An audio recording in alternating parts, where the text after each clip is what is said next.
The hospital room smelled faintly of antiseptic and lilies. The lilies had come from Jasmine herself, bright white ones, because her grandmother had always said they were a flower of dignity. Jasmine Cromwell sat by the bed, her hand wrapped around her grandmother's thin, wrinkled one. Grace Cromwell had always been a force of nature. Even in her 90s, her silver hair had never seemed fragile, but rather like a crown she wore with pride. Now, her breaths were shallow, her eyes dim but sharp as they lingered on her granddaughter. "Jasmine," Grace rasped, her voice still carrying the steel that had made men bow to her in boardrooms and dinner halls half a world away. "Do you remember what I told you about Seoul?" Jasmine frowned, brushing her curls from her face. "That it was beautiful, and that you fell in love there." Grace's lips curved into a faint smile. "Yes, I fell in love. And I built a life there once that was complicated." She coughed, a thin tremor running through her frame. Jasmine reached for the water, holding it gently to her lips. "Grandma, don't strain yourself. You need to rest." But Grace shook her head. "No, this is my last chance." Her gaze burned with intensity. "I left Korea for a reason, but I never let go of the wealth your grandfather left behind. The land, the companies, the legacy. It is yours now, Jasmine." Jasmine blinked. "Mine? Grandma, I'm a marketing assistant in Atlanta. I can barely keep my houseplants alive, much less some empire you're talking about." Grace squeezed her hand with surprising strength. "It isn't just money. It is power, reputation, influence. The Cromwell name still echoes in Seoul's highest circles. But I left it in trust. For you." Jasmine shook her head, tears prickling at the edges of her eyes. "Why me? Why not Mom?" Grace's smile dimmed. "Because your mother chose love over legacy. She married your father, a good man but not a man of status. The condition was broken with her.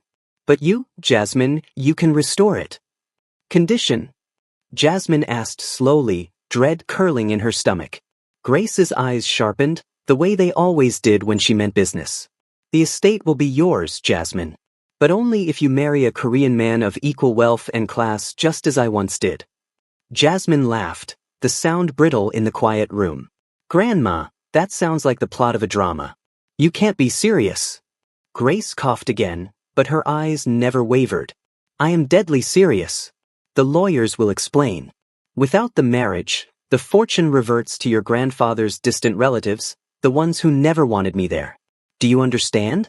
I will not let them erase me from history. And I will not let you live small, Jasmine. You were born for more." Tears spilled over now. Jasmine gripped her grandmother's hand as if she could keep her tethered to this world. "I don't want money. I don't want conditions. I just want you." Grace's gaze softened, and for a moment, Jasmine saw not the steel magnolia of her childhood but simply a grandmother, proud and loving. She whispered, almost like a secret, "You will find love, Jasmine. Even within the condition. Trust me." Her eyes closed, her grip loosened, and just like that, the room fell unbearably still. Jasmine's tears came harder. The monitors continued their indifferent beeping, but she knew her grandmother's story had ended. And her own was just beginning. The descent into Incheon Airport felt like stepping into another world. From her window seat, Jasmine Cromwell saw the city glittering beneath her like a galaxy stitched across the earth, rows of skyscrapers, bridges lit like ribbons of gold, and highways streaming with neon. Her chest tightened. She had left Atlanta with a single suitcase and her grandmother's words echoing in her ears. Now, she was landing in a city that was half stranger, half inheritance. "Welcome to Seoul," the flight attendant said with a bow as Jasmine stepped off the plane. The air smelled faintly different, cooler, cleaner, touched with something floral. A sleek black car waited for her at arrivals, the driver holding a placard with her name written in precise Hangul and English. "Miss Cromwell," he said with a polite bow before taking her luggage. The ride from the airport was silent except for the hum of the city. Jasmine pressed her forehead to the window, drinking it all in the flashing signs, the clusters of people hurrying beneath umbrellas, the smell of roasting chestnuts wafting through the streets. "This is insane," she whispered to herself. Finally, the car stopped before a building that seemed to rise endlessly into the sky. The facade was all glass and steel, glowing with the kind of understated wealth that didn't need to prove itself. "Welcome to the Cromwell residence, miss," the driver said. Her breath caught. "This is ours." The lobby was marble and light, filled with artwork that looked like it belonged in a museum. Staff bowed as she entered, and for the first time, Jasmine felt the weight of what her grandmother had left her. She was ushered into the penthouse at the top, a sweeping expanse of floor-to-ceiling windows that looked out over the Han River. The skyline shimmered, a mix of tradition and futurism. "This doesn't feel real," Jasmine whispered as she set her suitcase down on polished hardwood floors. The next morning, her lawyer arrived. Mr. Han was tall, impeccably dressed, with glasses that caught the light in sharp angles. He bowed deeply before sitting across from her in the grand sitting room. "Miss Cromwell," he began in precise English, "your grandmother's will is clear. The Cromwell fortune consisting of estates, company shares, and land holdings belongs to you. But," he pushed his glasses up his nose, "with conditions." Jasmine exhaled slowly. "The marriage clause." "Correct. You must marry a Korean man of equal wealth and social standing within 12 months, or the inheritance will pass to your grandfather's extended family." And his voice lowered slightly. "They are already contesting it." "Of course they are," Jasmine muttered, pressing her fingers to her temples. Mr. Han's expression didn't waver. "They will not make this easy for you. Your presence here has stirred old rivalries. However, there are families who see your arrival as an opportunity." "Opportunity?" "There are eligible heirs, Miss Cromwell. Suitors who might fit the condition." But he hesitated. "You must be careful. Not all who appear charming are safe." Jasmine leaned back in the armchair, her heart racing. "So, what you're saying is I'm supposed to find a Korean billionaire, fall in love, and marry him in less than a year? Or everything goes to the same people who hated my grandmother?" Mr. Han inclined his head. "Precisely." Her laugh was dry, disbelieving. "Sounds easy enough. Where do I sign up? Is there a chaebol dating app?" To her surprise, Mr. Han almost smiled. "Not exactly. But you will be invited to an event tonight, the Jong Gala. What do you say? A hunting ground. The city's most eligible heirs will be present." Jasmine blinked. "Tonight? As in, tonight?" "Yes." Her stomach twisted. Jet-lagged, overwhelmed, and barely unpacked, and now she was supposed to stroll into a room full of Seoul's richest heirs and act like she belonged? Her grandmother's last words returned to her like a whisper. "You were born for more." Jasmine straightened her shoulders. "Fine. Tell me what time. I'll be there." That night, she stood before the penthouse mirror in a gown sent over by a stylist. It was sleek and black with a slit that revealed just enough leg to feel daring. Her hair was styled in soft waves, her lips painted a deep wine red. For the first time in a long time, she looked like a woman stepping into destiny, not running from it. As the car swept her through Seoul's glittering avenues, her pulse hammered. Somewhere inside that gala would be the men who could decide her future. And Jasmine Cromwell was about to meet them. The Jong Gala was unlike anything Jasmine had ever seen. Crystal chandeliers hung like constellations, their reflections scattering across marble floors. Waiters glided through the crowd carrying champagne on silver trays. Every guest seemed dipped in gold gowns dripping with sequins, men in tuxedos tailored sharp as knives. Jasmine entered, her heart in her throat, aware of the eyes that turned to her. She wasn't just another guest. She was the American heir. "Miss Cromwell," a voice said smoothly in English. She turned and nearly forgot to breathe. The night unfolded like a chess match. Jasmine danced with Minho. He spoke little but watched everything as though measuring her. Jun offered gentle conversation, asking about her childhood, her dreams, and listening in a way that made her chest tighten. By the end of the evening, Jasmine realized something chilling. She wasn't choosing between men. She was choosing between alliance. Rumors swirled the next day. Her name splashed across society pages in Hangul she could barely read. Heiress Jasmine Cromwell spotted at Jong Gala with chaebol heirs. Mr. Han warned her over tea. "Every move you make will be dissected. Choose carefully." Jasmine groaned. "I don't even know these guys." "You will," he said simply. One night, Jasmine returned to the penthouse to find an envelope slipped beneath her door. No name. Just a single sentence. "Trust no one. Even those who smile at you." The next morning, Mr. Han admitted what she feared. Your grandfather's cousins are furious. If you fail to marry, they will seize everything. And some would prefer you gone. Jasmine's hands trembled. The inheritance wasn't just wealth, it was a battlefield. Jasmine woke to the soft hum of soul outside her penthouse window. Neon lights had faded into the pale gray of morning, and the smell of strong coffee drifted up from the cafe below. She sat at the small glass table, her silk robe cinched around her waist, staring at the newspaper Mr. Han had delivered. Her own face stared back at her. The heiress of two worlds dazzles at Zhang Gala. The article praised her elegance, compared her to her grandmother, and speculated about which Zhang heir she would inevitably choose. Jasmine let out a dry laugh. They talk like I'm some prize on display. Mr. Han, who sat across from her sipping tea, didn't smile. You are. To them, that's exactly what you are. Wealth is never just wealth in this country, Miss Cromwell. It is leverage. And you are the lever everyone wants to pull. Jasmine sighed, tracing her finger down the printed headline. What if I don't want to play?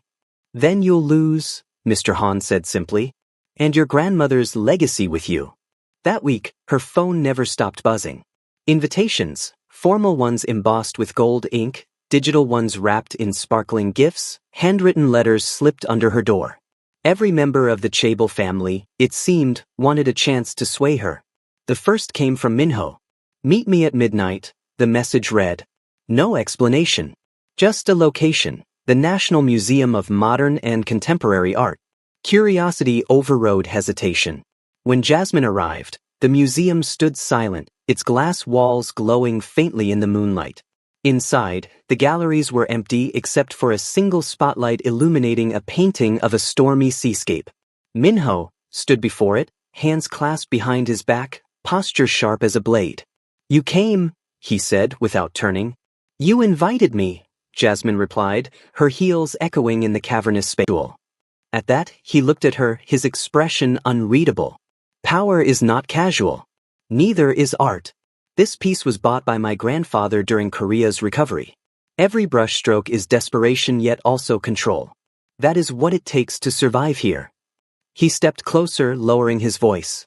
If you choose me, Jasmine, you won't just inherit money. You'll inherit fearlessness. No one will dare touch you. Her pulse quickened. His intensity was magnetic, dangerous. But she couldn't tell if he saw her or just her inheritance. The next invitation came from June. Unlike the other, it wasn't grand. Just a simple text. If you want quiet, meet me in Insadong. Tea house. No cameras. The tea house was tucked in a narrow alley, its wooden beams weathered, its air filled with the scent of roasted barley tea. June was unlike any man Jasmine had ever encountered. He was dazzling yet dangerous, the kind of man who could command a room without uttering a word. June sat cross-legged on a cushion, no entourage, no theatrics. When Jasmine entered, he stood and bowed deeply. You must be overwhelmed, he said gently, pulling out a seat for her. A little, she admitted, settling in. He poured tea with careful hands, each movement deliberate. Your grandmother came here often. She said it reminded her of home warmth in a place that wasn't hers yet became hers. Jasmine looked up sharply. You knew her? He nodded. She told me once, legacy isn't in wealth. It's in how people remember your kindness. Don't let this family make you forget that. Something in his voice, steady, unpolished, calmed her. For the first time since arriving, Jasmine felt like she wasn't on display. But in the mirror, she barely recognized herself anymore. Her grandmother's emerald necklace glistened at her throat, the same piece worn decades ago when she entered this very same world. Jasmine touched it, whispering to her reflection, What did you want from me, Grandma? A crown or a heart? And deep down, she realized she wasn't just choosing between men. She was choosing between futures. The gala had ended hours ago, but Jasmine couldn't sleep. Her phone buzzed with headlines from Korean tabloids, each trying to crown her as the future bride of a different Chable heir. The noise of it all pressed on her chest. Finally, she kicked off her heels and stepped onto the penthouse balcony. Seoul glittered beneath her, a river of neon and headlights stretching into the dark mountains. Somewhere below, the Chable Empire was plotting, watching, waiting. She whispered into the night, I don't belong here. A sound at the door. Jasmine spun, heart pounding. No one was there. Only an envelope, ivory white, slipped under the door with no footsteps to follow. Her pulse quickened. She picked it up, fingers trembling. The paper was thick, expensive. On the front, her name, Jasmine Cromwell, written in bold, elegant Hangul. Inside, a single line in English. Not everyone is who they say they are. Be careful who you choose. Blood remembers. And below, a seal is an old crest she'd seen once before in her grandmother's photo albums. The next morning, Jasmine sat at breakfast, staring at the letter. Mr. Han poured tea with his usual precision, but his eyes flickered toward it. You found something, he said evenly. She looked up sharply. You know what this is? Mr. Han set down the teapot. I know what it means. That crest belonged to the original Chable patriarch, decades before the family split into factions. Whoever sent this is reminding you of one thing. This is not just a romance, Miss Cromwell. It's a battlefield. Jasmine pressed the paper to her chest. Then why send it to me? Why warn me? Because, Mr. Han said, his voice low, someone in that family doesn't want you making the wrong choice. Later that day, she met Minho for coffee at a stylish cafe in Gangnam. The place smelled of roasted beans and fresh pastries, the kind of modern soul her grandmother would never have recognized. He was already there, sprawled in a booth like he owned the place, sunglasses hiding his eyes. She managed a laugh, sliding into the seat across from him. Actually, I wanted to ask you something. About the Chable crest. For a moment, the playfulness slipped. His jaw tightened almost imperceptibly before he smiled again. Crests, family legacies, old men fighting over old grudges, it's all nonsense. Don't waste your energy, princess. Just have fun while you can. But his fingers drummed against the table, nervous, restless. And Jasmine knew, he was hiding something. That evening, she found herself in Insadong again. Wonjun had asked if she wanted to see a traditional performance. They sat side by side in a small theater, the music of Gaegeum strings filling the air, dancers moving in colorful hanbok, every gesture heavy with history. Do you feel it? Wonjun whispered. What? She asked, her eyes fixed on the stage. The weight of inheritance. Every note they play is centuries old. Every movement is practiced, perfected, and passed down. That's what it means to be a Zhang. We carry not just wealth, but the weight of those before us. Jasmine's throat tightened. She pulled the letter from her purse, passing it quietly to him. Then tell me what this means. He read it, brows knitting. For a long moment he said nothing. Then he folded it carefully and slid it back. It means someone doesn't want you hurt, he said softly. And if you trust me, Jasmine, I'll make sure you're not. There was something in his tone steady, reassuring that made her chest ache. Unlike his brother, he wasn't trying to dazzle her. He was trying to protect her. But was it the truth or just another performance? 3 nights later, the Chable family estate sent out its most lavish invitation yet. A masquerade ball, celebrating the unity of the Chable dynasty. Attendance required. Mr. Han laid the gilded card on the table between them. They're moving fast, he said. They'll expect you to wear the emeralds. And they'll expect you to choose someone publicly. Jasmine, she whispered, half to herself, what if I make the wrong choice? Mr. Han looked at her, his eyes unusually soft. Then, Miss Cromwell, the wrong choice will be made for you. The Chable estate was bathed in golden light, the grand halls draped with silk banners and lanterns that shimmered like constellations. Outside, a line of polished black cars purred into the circular driveway, each one carrying guests dressed in couture and family heirlooms worth more than empires. Tonight was no ordinary party. It was the annual Chable Spring Masquerade, an event whispered about in magazines, celebrated in society columns, and live-streamed by those lucky enough to make it past the gates. Jasmine stood at the top of the marble staircase in a gown that seemed to capture the moonlight itself. The fabric was a fusion of her worlds, a bodice embroidered with African gold thread, cascading into a flowing Korean hanbok-inspired skirt, dyed midnight blue. Her mask glittered with tiny sapphire stones, framing her wide brown eyes.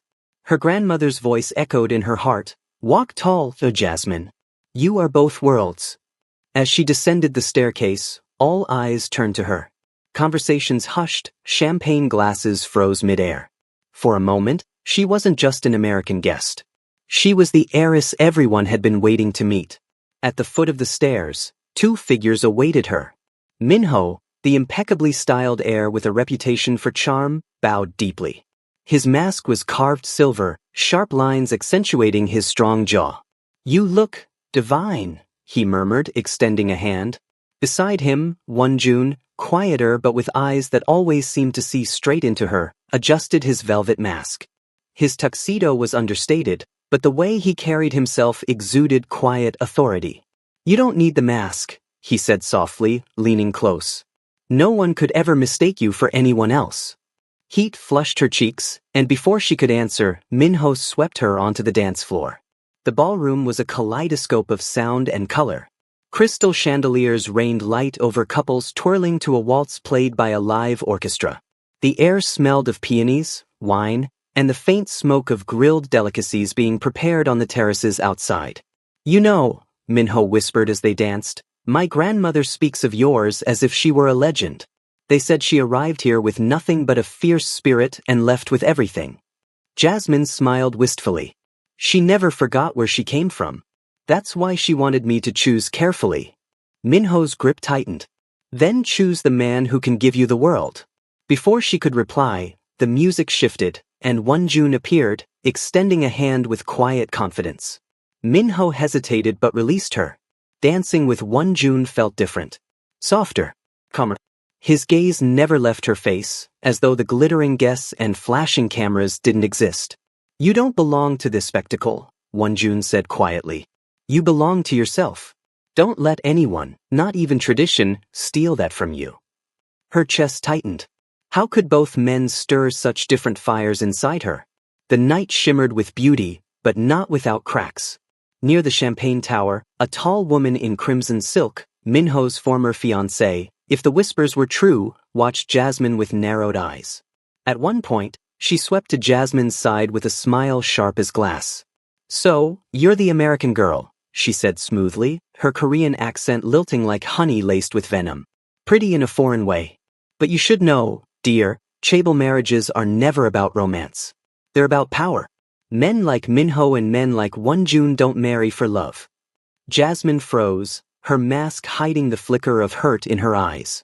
Before she could answer, Wonjun stepped forward, his hand warm at the small of her back. "You mistake her," he said evenly, voice like steel wrapped in silk. "Jasmine is not a guest here. And if you cannot respect her, you don't belong in this hall." The woman flushed crimson, bowed stiffly, and retreated. Later, as the night wound down, the matriarch of the chaebol family rose from her place of honor. The room fell silent. She wore a traditional hanbok in deep emerald, her silver hair pinned high, her voice carrying regal weight. "Tonight, we honor not only our heritage, but the joining of cultures that has always made us stronger." Jasmine's grandmother brought grace and courage into this family. And now Jasmine stands here, her own woman, her own light. Her gaze lingered on Jasmine. The choice will be hers, and hers alone. The applause thundered through the hall. Jasmine blinked back tears. For the first time since arriving, she felt the power of both her roots and her future standing firmly beneath her.